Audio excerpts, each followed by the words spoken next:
Hello everyone. Daily current affair series में आज हम लोग देखेंगे 13 से 15 दिसंबर 2023 के करंट अफेयर। तो आते हैं आज के पहले करंट अफेयर पे।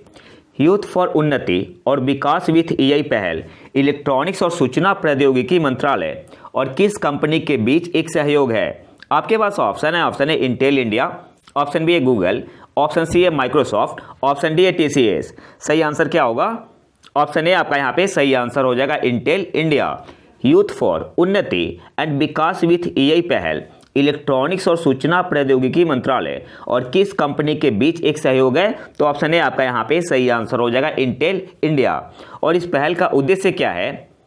इसका उद्देश्य एआई की गहरी समझ को बढ़ावा देना है ताकि देश भर में कक्षा 8 से 12 तक के स्कूली छात्रों को एआई कौशल के साथ सक्षम बनाया जा सके और उन्हें मानव केंद्रित डिजाइनर और एआई के उपयोगकर्ता बनने के लिए सशक्त बनाया जा सके। तो यहाँ पे की पॉइंट क्या है? कक्षा 8 से 12 तक। अब आपसे एग्जाम में पूछ सकता है जो आपका इनिशिएटिव है यूथ फॉर उन्नति एंड विकास विथ एआई किस क्लास के स्कूली छात्रों के लिए है? तो कक्षा 8 से 12 तक के लिए। इसके अलावा आपको याद रखना है हाल ही में global partnership on artificial intelligence summit हुआ। किस देश ने इसे होस्ट किया इस बार? तो हमारे देश भारत ने। कब से कब तक हुआ? 12 से 14 दिसंबर 2023। कहाँ पे हुआ? भारत मंडपम नई दिल्ली में। और global partnership on artificial intelligence में कितने मेंबर कंट्री है? 29 है, जिसमें भारत भी शामिल है। तो आपको यहाँ से याद क्या क्या रखना है? सबसे पहले यूथ फॉर उन्नति and Vikas with AI initiative जो है यह इलेक्ट्रॉनिक्स और सूचना प्रौद्योगिकी मंत्रालय और इंटेल इंडिया के बीच एक सहयोग है। इसका ऑब्जेक्टिव क्या है? उद्देश्य क्या है?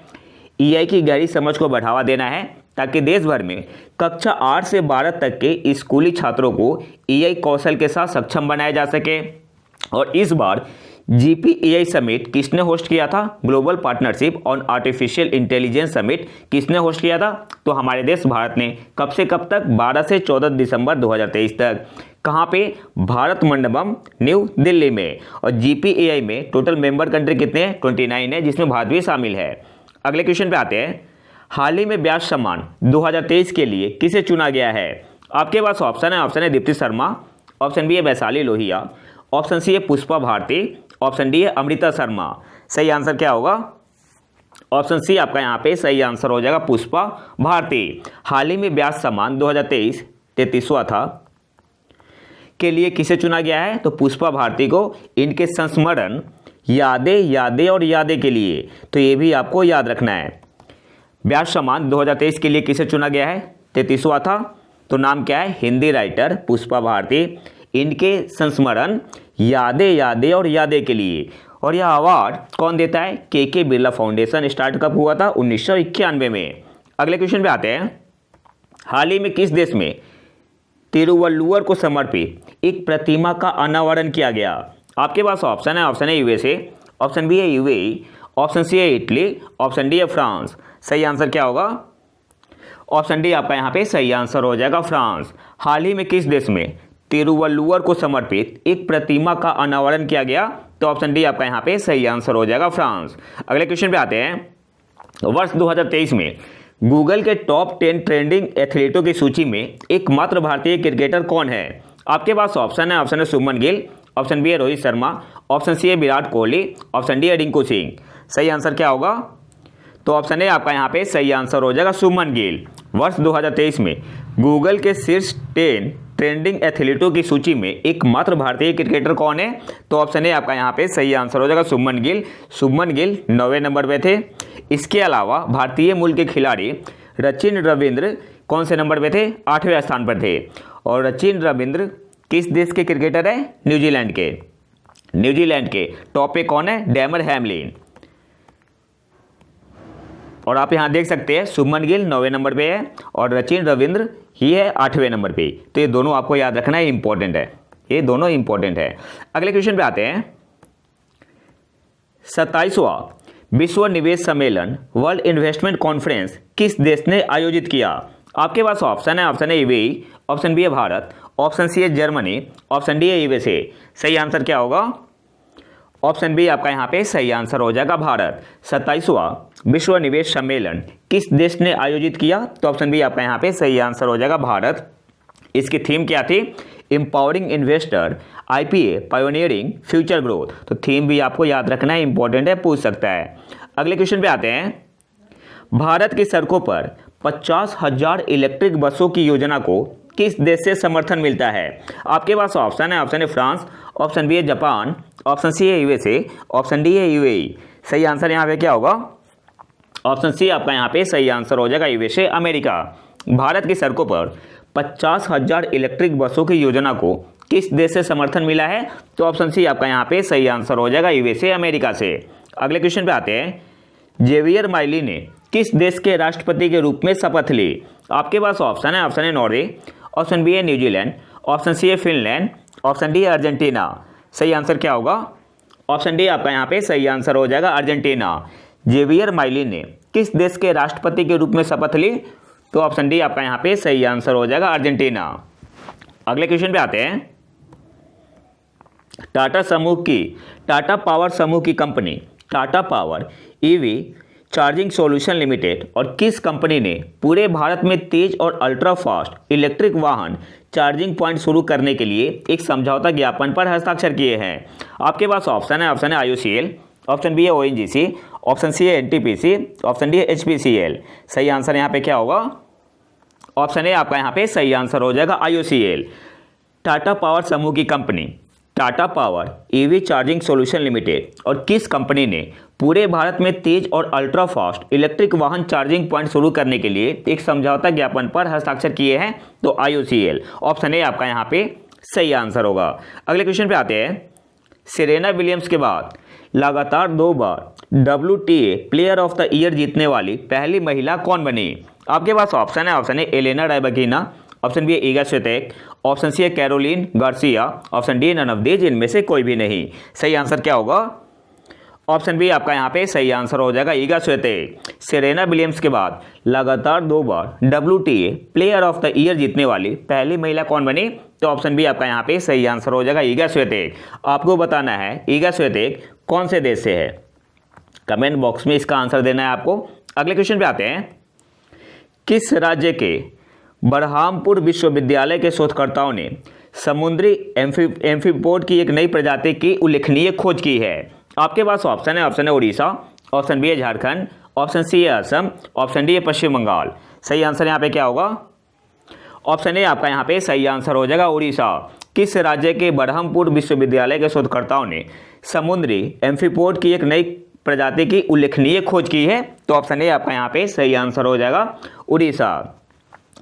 अभी इसे थोड़ा डिटेल में देख लेते हैं। और इसका नाम क्या रखा गया है? डेमोर्चेस्टिया एलानेंसिस।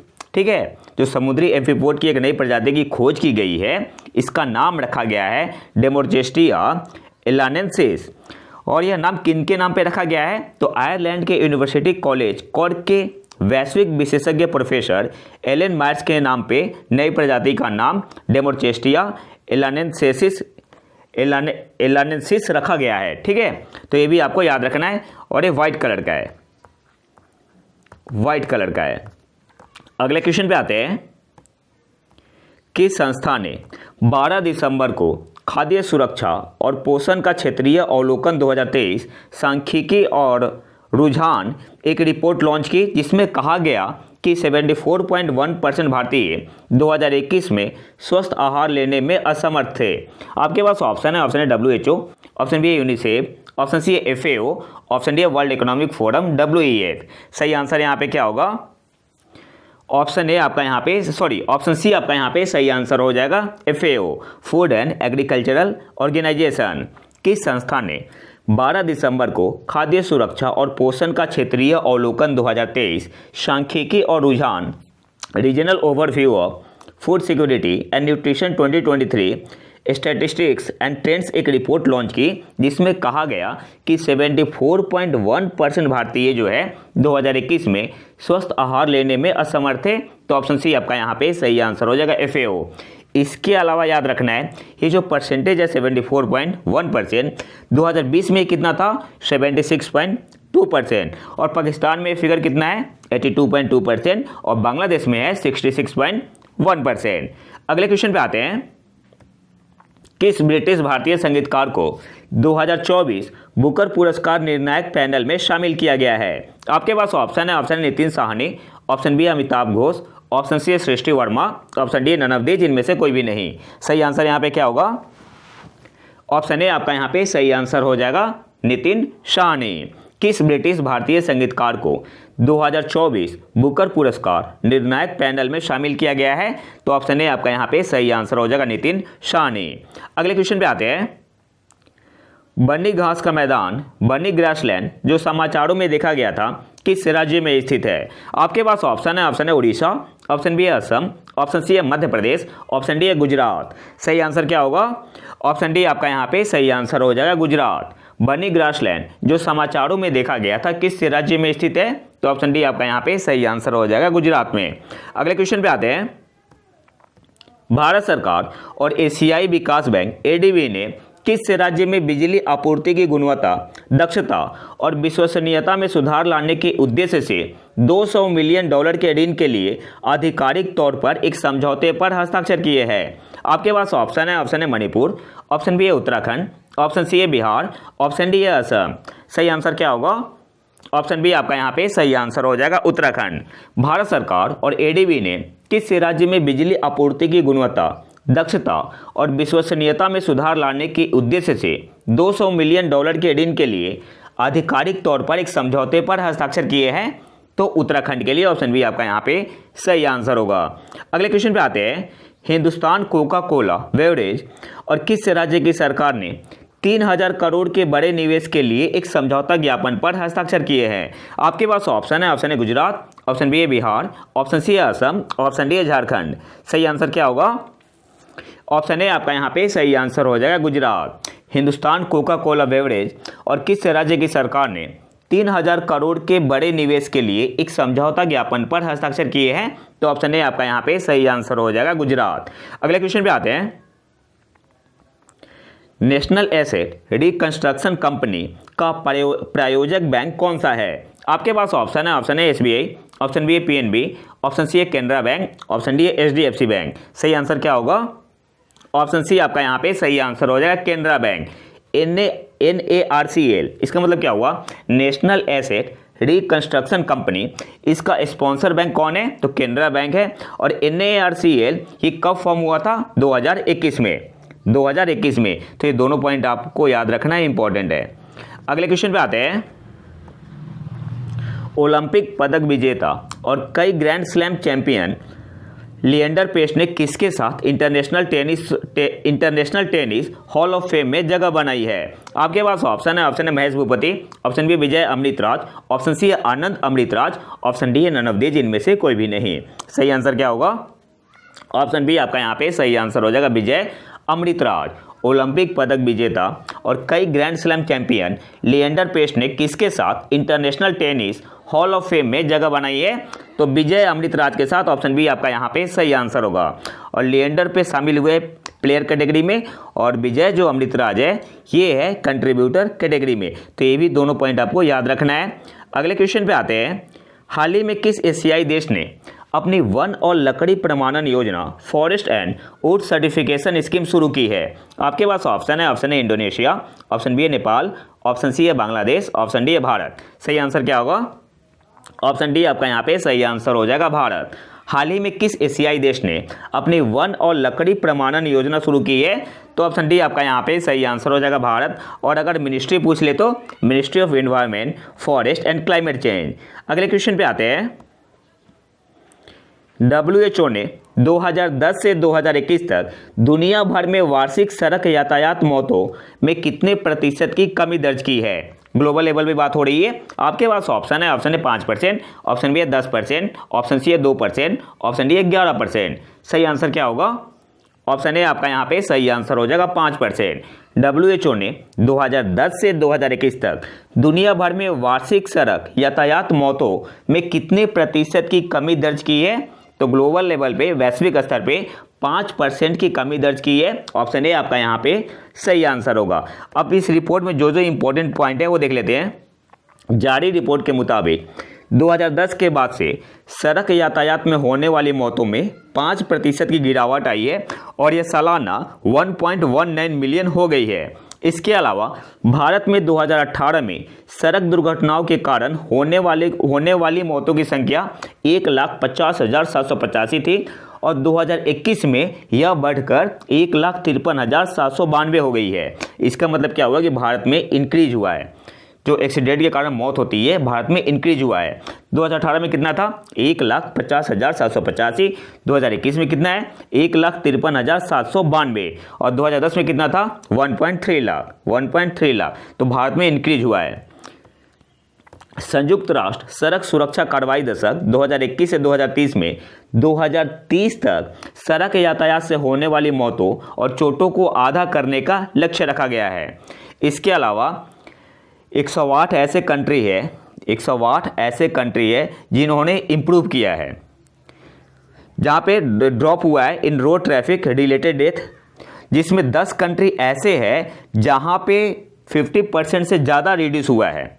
और 10 कंट्री कौन है? बेलारूस हुआ, ब्रुनेई दारुसलाम हुआ, डेनमार्क हुआ, जापान हुआ, लिथुआनिया हुआ, नॉर्वे हुआ, द रशियन फेडरेशन हुआ, त्रिनाद एंड टोबैगो हुआ, यूएई हुआ और वेनेजुएला हुआ। तो यहाँ पे क्या हुआ है? यहाँ पे रिड्यूस हुआ है road traffic death by over 50%। तो ये 10 देश का नाम आपको याद रखना है, एग्जाम में पूछ सकता है। और आज के आखिरी करंट अफेयर पे आते हैं।